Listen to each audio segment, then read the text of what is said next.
The mahogany doors of the law firm closed, sealing her fate. While her greedy relatives inherited millions, the lawyer handed her a single, tarnished $1 bill. She broke down, utterly humiliated and defeated. But that single dollar wasn't an insult. It was the key to an empire they never knew existed. The boardroom of Gable and Harding, located on the 42nd floor of a pristine Chicago high-rise, was suffocatingly quiet. The only sound in the sprawling room was the rhythmic, hollow ticking of a grandfather clock in the corner, and the occasional sharp rustle of heavy parchment. Clara Donovan sat at the far end of the immense, polished oak table, feeling entirely out of place. Her worn, navy blue wool coat was tightly wrapped around her shoulders, a stark and glaring contrast to the surroundings, and to the people sitting opposite her. Across the table sat her aunt, Eleanor Kensington, draped in an immaculate white cashmere shawl and reeking of expensive, heavy perfume. Beside Eleanor was her son, Clara's cousin, Bradley, who spent the entire morning impatiently checking the face of his diamond-encrusted Rolex. They were the picture of inherited arrogance, waiting like vultures to pick clean the bones of Arthur Pendleton's massive estate. Arthur Pendleton had been a titan of industry, a man who built a fortune in logistics and real estate from the ground up. He was also Clara's grandfather. However, Clara's mother had been the black sheep of the family, disowned decades ago for marrying a high school English teacher instead of the wealthy heir Arthur had chosen for her. Clara had grown up far removed from the Pendleton wealth, watching her parents struggle, budget, and eventually succumb to the crushing weight of medical debt. It was only in the last 6 months of Arthur's life that Clara had finally met him. Hearing he was terminally ill and isolated in a sterile hospice suite, abandoned by Eleanor and Bradley, who found hospitals depressing, Clara had taken the bus across town every single evening after her shift at the diner. She hadn't gone for money. She went because she couldn't bear the thought of a man dying completely alone. They had shared quiet, profound conversations. Arthur had expressed deep regrets, and Clara had found a strange, belated comfort in the grandfather she never knew. When Arthur passed away, Clara was shocked to receive a formal summons to the reading of his will from Richard Gable, Arthur's formidable, decades-long personal attorney. A tiny spark of hope had ignited in Clara's chest. Her mother's small house was currently 2 months away from foreclosure.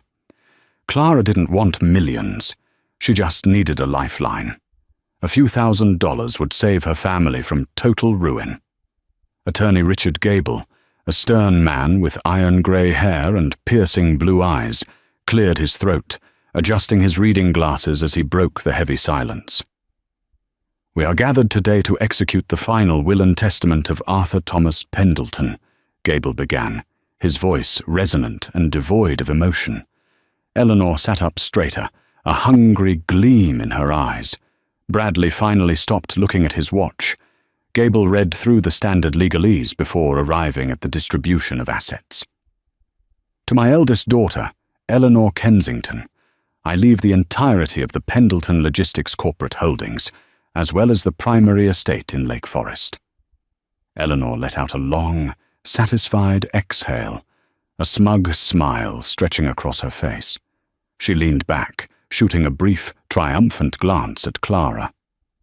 "To my grandson, Bradley Kensington," Gable continued, "I leave the sum of $15 million held in the primary offshore trust, alongside the equity portfolio managed by Vanguard." Bradley pumped his fist subtly under the table, muttering a quiet "yes," before leaning over to whisper something in his mother's ear that made her chuckle softly. Clara's heart began to hammer against her ribs. The corporate holdings, the estates, the trusts, it was all gone. But surely Arthur had left a small cash reserve, just enough to help her pay the bank. She gripped the edge of the mahogany table, her knuckles turning white, waiting for her name. Gable paused. He looked up from the document, his eyes locking onto Clara for a fraction of a second before looking back down. The atmosphere in the room suddenly grew razor thin. And finally, Gable read, his voice slowing down deliberately. To my granddaughter, Clara Donovan. Clara held her breath. I leave the sum of exactly $1. The silence that followed was absolute, heavy, and crushing. Clara stared at the lawyer, her mind struggling to process the words. $1? It had to be a mistake, a typo. Perhaps he meant 1 million or 100,000. I'm sorry, Mr. Gable, Clara whispered, her voice trembling slightly. Could you repeat that? I leave the sum of exactly $1, Gable repeated, his face unreadable. He reached into his suit pocket, pulled out a single, physical $1 bill, and slid it across the long, polished table. It came to a stop right in front of Clara. Suddenly, a sharp, cruel bark of laughter shattered the quiet. It was Bradley. He didn't even try to hide it. He threw his head back and laughed aloud, while Eleanor pressed a manicured hand to her mouth to stifle her own giggles. Oh, Clara, Eleanor purred, her voice dripping with venomous pity. Did you really think that playing the devoted, weeping granddaughter for a few weeks was going to earn you a payday? Father wasn't a fool. He knew exactly what you were after. That's not true, Clara choked out, feeling a hot, prickling sensation behind her eyes. I didn't ask for anything.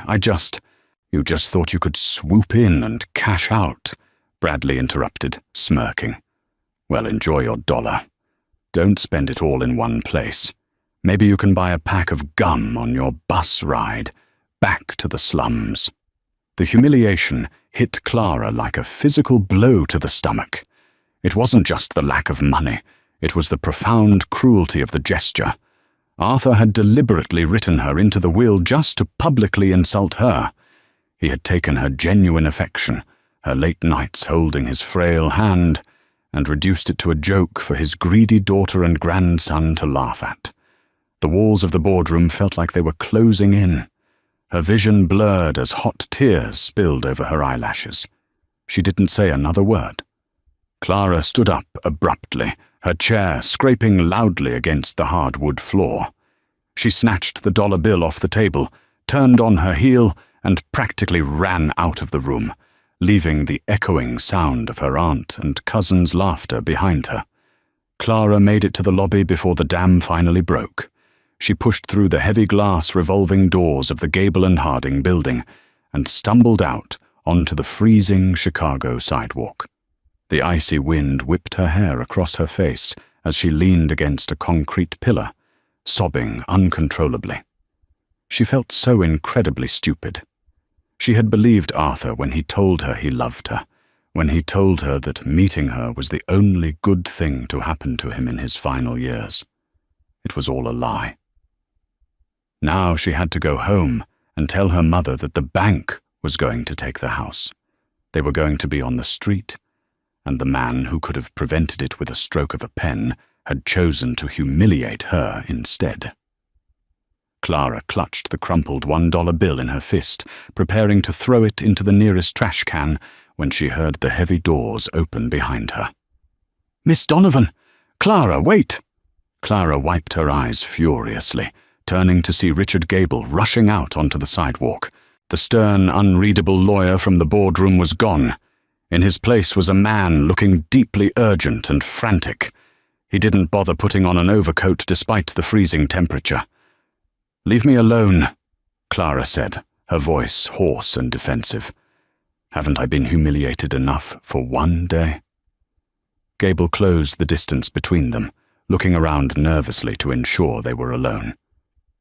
"Clara, please, you must listen to me. What happened up there? It was a performance, a necessary legal performance." Clara frowned, stepping back. "What are you talking about?" Gable sighed, catching his breath. Arthur knew exactly what Eleanor and Bradley are capable of.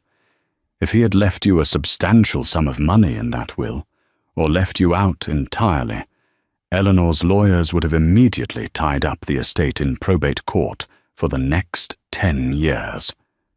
They would have claimed he was not of sound mind, or that you manipulated him. They would have bled you dry in legal fees until you surrendered. Clara stared at him, the tears freezing on her cheeks. In the state of Illinois, and in many jurisdictions, Gable explained, lowering his voice, leaving an heir exactly $1 is a deliberate legal maneuver. It proves to the court that the deceased did not forget the heir, but explicitly and intentionally chose to leave them that specific amount. It makes the will virtually impossible for Eleanor to contest on your behalf. By giving them the visible empire, he satiated their greed. They won't look any further. Look further for what? Clara asked, her voice trembling, though this time from confusion rather than grief. Gable reached inside his suit jacket and pulled out a thick, heavy envelope made of aged, dark parchment. It was sealed with red wax bearing the Pendleton crest. "For this," Gable said, pressing the heavy envelope into her hands. This was not part of the probated estate. It never belonged to Arthur Pendleton.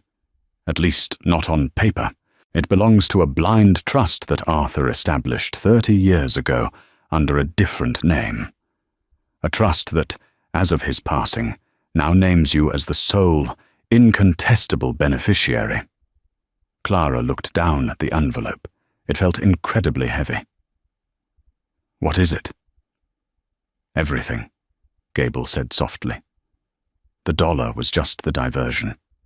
Arthur loved you, Clara. He told me you were the only one who saw him as a human being, not an ATM. He wanted to make sure you were taken care of in a way that Eleanor could never touch, never steal, and never ruin. Gable stepped back toward the doors of the high-rise. "Open it when you are in private. Follow the instructions to the letter. And Clara, be careful." With that, the lawyer turned and walked back inside, leaving Clara alone on the freezing street, holding an envelope that seemed to hum with hidden weight. Clara didn't take the bus. She splurged the last of her cash on a cab, locking the doors as soon as she slid into the back seat. With shaking hands, she broke the red wax seal. Inside the envelope was a heavy, ornate brass key that looked like it belonged to a medieval church, and a thick stack of legal documents. On top of the documents was a handwritten letter on Arthur's personal stationery. "My dearest Clara, if you are reading this, it means you survived the wolves in the boardroom. I am so sorry for the pain I caused you today. I had to make them believe they had won. Eleanor and Bradley are greedy, but they lack vision. They only see what is put directly in front of them. The companies and the Lake Forest estate are poisoned with debt, corporate espionage, and tax liabilities that Eleanor will now spend the rest of her life dealing with. I gave her the headache she so desperately craved. To you, I leave my true legacy. The papers attached are the deeds to the Blackwood Trust." Clara paused, remembering she wasn't supposed to read that name. She blinked, rereading the handwritten text. "The papers attached are the deeds to the Oak Haven Trust. Attached is an address in the dense forests of the Berkshire Mountains in Massachusetts. Go there. Use the key. Everything inside is yours. I love you, my brave girl. Forgive an old man his theatrics. Grandfather." Clara lifted the final piece of paper. It was a property deed, completely paid off, listing her as the sole owner. Below it was a set of GPS coordinates and a vague address on a private road in Massachusetts. 2 days later, having borrowed a battered car from a friend, Clara found herself driving deep into the Berkshires. The GPS lost signal miles ago, and she was relying solely on the printed map Gable had included in the packet. The paved roads turned to gravel, and the gravel turned to a winding, overgrown dirt path shrouded by ancient, towering pine trees. She drove for what felt like hours, a creeping sense of doubt settling into her stomach. Had she misunderstood? Was this another trick? Just as she was about to turn the car around, the thick canopy of trees suddenly broke, revealing a massive, sprawling clearing overlooking a private, crystal-clear alpine lake. Clara slammed on the brakes, her jaw dropping. Rising from the edge of the water was not a cabin, not a normal house, but a breathtaking, Gilded Age mansion, constructed of pale stone and dark slate. It was an architectural masterpiece, complete with sprawling terraces, towering chimneys, and a massive wraparound driveway. It was perfectly maintained, pristine, and entirely hidden from the rest of the world. Clara slowly stepped out of the car, the gravel crunching under her boots. The silence here was peaceful, majestic. She walked up the grand stone steps to the massive oak double doors, her hand trembling as she pulled the heavy brass key from her pocket. She slid it into the lock. It turned with a satisfying, heavy click. Clara pushed the doors open, stepping into the grand foyer, completely unaware of the terrifying secrets and immense treasures that had been locked inside this house for decades, and unaware that someone else had already been looking for it. The air inside the Oakhaven mansion was cool and smelled faintly of lemon oil, old paper, and beeswax. Clara stood frozen in the grand foyer, her eyes tracing the sweeping double staircase that curled upward toward a magnificent stained glass skylight. Crystal chandeliers hung like frozen waterfalls from the vaulted ceilings, and priceless Persian rugs stretched across the gleaming mahogany floors. It wasn't just a house, it was a museum of unimaginable luxury. Yet there was an eerie stillness to it. White linen dust covers draped over the furniture in the main living spaces gave the rooms the appearance of a crowded graveyard. Clara moved cautiously, her boots barely making a sound. She wandered through a massive formal dining room, a sunroom filled with wilted but still potted exotic ferns, and finally into a sprawling, two-story library. The walls were lined floor to ceiling with thousands of leather-bound books. Over the massive stone fireplace hung a breathtaking landscape painting that Clara, even with her limited knowledge of fine art, instantly recognized as the unmistakable, textured brushstrokes of Claude Monet. It was a masterpiece, hanging casually in a forgotten house in the woods. She walked over to the massive mahogany desk in the center of the library.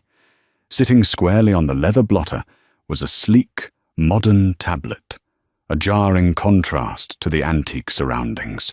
Next to it was a small, handwritten note from Arthur. "Press your thumb to the screen, Clara. The system has already been programmed for you." Her heart pounded against her ribs. She pressed her trembling right thumb against the dark glass of the tablet. The screen illuminated instantly, flashing a green light, followed by a deep, mechanical grinding noise that seemed to reverberate from the very foundations of the house.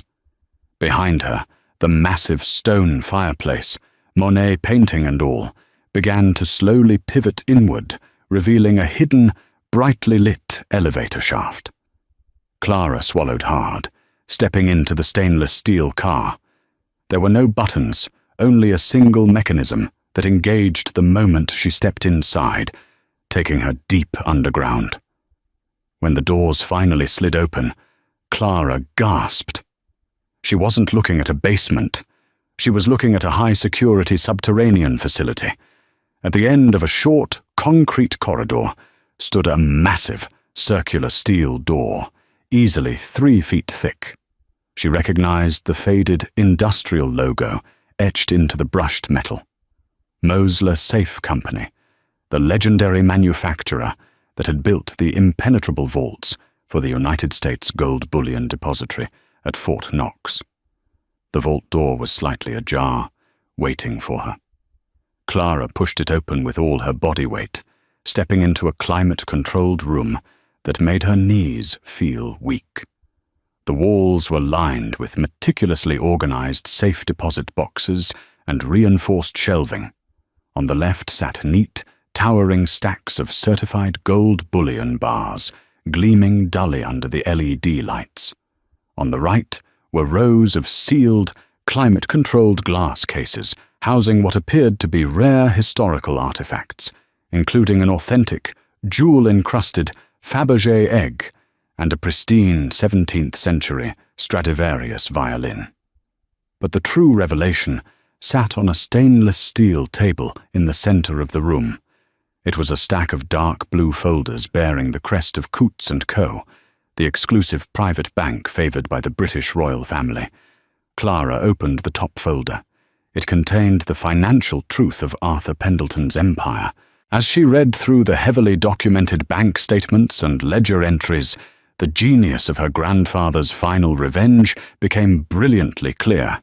The primary Pendleton Logistics Corporation, the massive company Eleanor had just inherited with such smug satisfaction, was secretly hollow.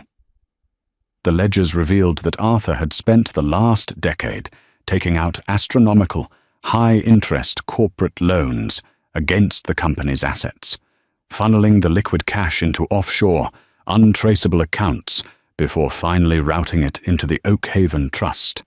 He had deliberately bloated the company's value on paper while simultaneously drowning it in toxic debt and severe, impending IRS tax liabilities. Eleanor hadn't inherited an empire. She had inherited a sinking ship laced with financial dynamite. The moment she tried to access the corporate funds, the banks and the federal government would descend on her, seizing her personal assets, including the Lake Forest estate, to cover the catastrophic corporate debt. Arthur had given his greedy daughter exactly what she wanted: the crown. He just didn't tell her it was made of lead and laced with poison. And all the actual untainted wealth, totaling nearly $400 million in gold, art and liquid offshore accounts, was sitting right here in this vault, entirely legally owned by Clara Donovan. Tears of profound relief and awe streamed down Clara's face. Her mother's house was saved. They would never have to struggle, scrape, or beg ever again. But as Clara reached for the next folder, the silence of the subterranean vault was broken by a sound that made her blood run cold. It was the distinct, mechanical hum of the elevator descending. Someone else was in the house. Clara panicked. She looked around the vault for a weapon, grabbing a heavy brass paperweight from the table. She darted behind a towering shelving unit stacked with gold bullion, pressing her back against the cold steel, holding her breath. The elevator doors chimed and slid open. Heavy footsteps echoed down the concrete corridor. "I'm telling you, the GPS tracker led exactly here," a gruff, unfamiliar voice echoed. "Well, find her, Desmond. She has to be down here," another voice snapped. Clara clamped a hand over her mouth. It was Bradley. "Do you have any idea how much this place is worth, Mr. Kensington?" The man named Desmond, presumably a private investigator or a hired thug, asked, his voice dripping with awe as he stepped into the vault. "This is a Mosler setup. It costs millions just to build the door." "I don't care about the door. I care about what's inside," Bradley barked, storming into the room. Clara peeked through a small gap between the gold bars. Bradley looked unhinged. His expensive designer suit was wrinkled, his face red and sweaty. Clara's mind raced. How had they found her? The borrowed car. Bradley must have hired someone to put a tracker on her vehicle the moment she left the law firm in Chicago. They never believed the $1 inheritance story either. They were too paranoid, too greedy to let it go. "Look at this," Desmond said, whistling low as he approached the center table. "Coutts' private banking ledgers. Gold. It's all here. Your grandfather didn't just hide a little cash, Bradley. He hid the entire actual fortune. Bradley let out a ragged, furious laugh. That old senile bastard. He really thought he could give it all to that pathetic diner waitress, to Clara, after everything my mother and I did to manage his public image. Bradley violently swept the Coots folders off the table, sending papers fluttering everywhere. Find her, Desmond. She has the legal deeds. I want those deeds signed over to me today, or she doesn't leave this mountain. Clara's heart hammered a frantic rhythm against her ribs. She was trapped in a subterranean vault with two desperate men. There was no cell service underground. No one knew she was here except Richard Gable, and he was hundreds of miles away in Chicago. She looked frantically around the vault. Her eyes landed on the massive Mosler vault door, then traveled along the thick steel frame to the control panel on the inside wall. Beside the panel was a heavy, red emergency lever marked Manual Override, Lockdown. Arthur hadn't just built a vault. He had built a panic room. Clara knew she only had one chance. She calculated the distance. 10 feet. "Mr. Kensington," Desmond said, walking toward the back of the vault, his footsteps drawing closer to Clara's hiding spot. "I think she's—" Clara didn't wait. She bolted from behind the shelves, sprinting toward the vault door. "Hey!" Desmond shouted, lunging forward. Bradley spun around, his eyes going wide with rage. "Clara! Grab her!" Clara hit the control panel with her shoulder, her hand desperately gripping the heavy red lever. Desmond was fast, his heavy boots pounding against the concrete floor. He reached out, his fingers grazing the fabric of her coat. With a scream of pure adrenaline, Clara yanked the heavy red lever downward with all her might. Instantly, a deafening alarm klaxon blared through the vault. Red emergency strobe lights began flashing, painting the room in harsh, disorienting bursts of crimson. The massive, 3-foot-thick steel door, activated by a pneumatic system, immediately began to swing shut on its heavy hinges. Clara threw herself backward, rolling out of the vault just as the immense steel door eclipsed the opening. Bradley and Desmond charged toward the exit, but the door was too fast, too heavy. It slammed shut with a concussive, earth-shaking boom that rattled Clara's teeth. The heavy, automated locking bolts slid into place with a series of loud, industrial clanks, sealing the vault completely. Clara scrambled to her feet, gasping for air. Through the thick bulletproof glass observation portal embedded in the center of the door, she could see Bradley pounding his fists uselessly against the steel, his face twisted in a silent scream of fury. Desmond was pacing frantically, yelling into his cell phone, realizing too late that there was zero signal inside a Mosler steel enclosure. They were trapped, buried alive in the very wealth they had tried to steal. Clara leaned against the cool concrete wall of the corridor, her whole body shaking as the adrenaline slowly began to recede. She walked back to the elevator, rode it up to the serene, quiet library, and picked up the landline phone sitting on Arthur's mahogany desk. It had a dial tone. Her first call was to Richard Gable. "Mr. Gable," Clara breathed, looking up at the Monet painting. "You need to send the state police to Oak Haven. I caught 2 intruders." The fallout was swift, brutal, and intensely public. When the local authorities, accompanied by an incredibly smug Richard Gable, arrived to open the vault, Bradley Kensington was arrested on the spot for trespassing, attempted grand larceny, and corporate espionage, as Desmond quickly turned state's evidence to save himself. But the true devastation fell upon Eleanor. Within 48 hours of the arrest, the financial news networks caught wind of the scandal. The SEC launched an immediate, catastrophic audit of Pendleton Logistics. The hidden debts, the tax evasion, the hollowed-out corporate structure that Arthur had meticulously engineered, all came crashing down onto Eleanor's shoulders.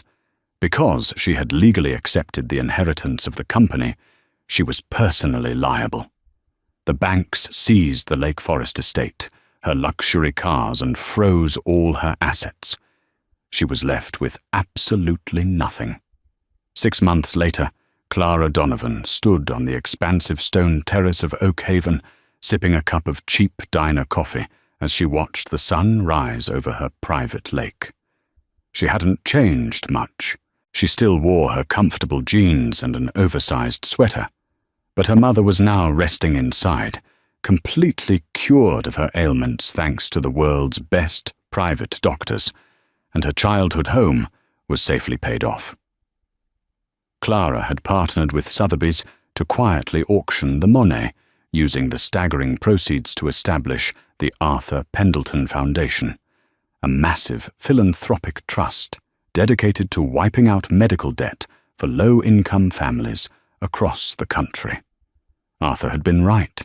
Eleanor and Bradley had only seen the dollar bill, blinded by their own towering arrogance.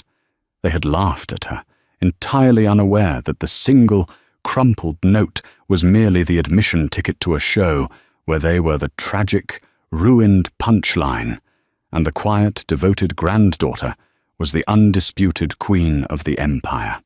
If Clara's incredible journey from a humiliating $1 inheritance to outsmarting her greedy relatives kept you on the edge of your seat, hit that like button.